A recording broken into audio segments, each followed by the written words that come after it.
unfairness, or rather the perception of unfairness, can be a huge cause of challenges in the workplace. Your staff who think they've been treated unfairly are 2.6 times more likely to seek another job and 63% more likely to take a sick day. Now, no leader would deliberately be unfair, but unconscious bias does creep in. And with hybrid work, we've got some people on site and some people off site. It's much easier for your actions to be perceived as being unfair. This video will help you identify that possible perception and counter it. Hi, I'm Cris and I help leaders like you keep their teams energized, focused and productive, no matter where they're working from or what's going on. So let's get back to this question of unfairness and unconscious biases. What are they? Well, there are two: proximity bias and availability bias. I'll talk about availability bias in another video, but in this one I'm going to talk about proximity bias. Proximity bias is that very real tendency to favour people and things that are closer to us in time and in space. I once worked with this visionary leader called Omar. He's a great leader to work with. Right outside of Omar's office sat Richard. And Omar used to come up with ideas all the time, and he'd come through and he'd want to just expand and grow things. It was very exciting to work with him. But when he came out of his office, the first person he saw was Richard.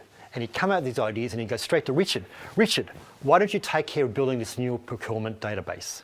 Or Richard, why don't you develop the new training program? Or Richard, there are some suppliers we should meet in Tokyo. Why don't you get over there and talk to them? Over time, we began to think that Richard was Omar's favourite because he was getting all the good jobs, all the lush things, and Omar was continuously running things past Richard.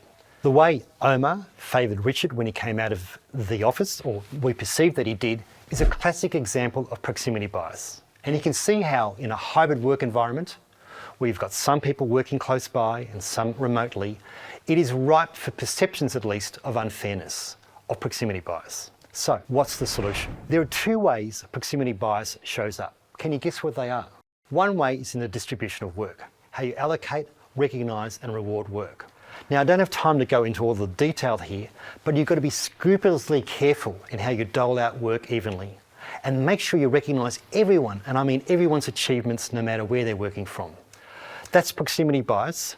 The other bias that comes up is availability bias, and it appears in meetings. I'll cover that in another video. But right now, if you could just focus on making sure you're absolutely scrupulously careful about how you give out work, monitor work, and how you recognise work, you'll go a long way to overcoming any perceptions, unconscious and unintended, whatever they are, of proximity bias, and deal with this danger of unfairness in the workplace. After all, it is a major source of disquiet.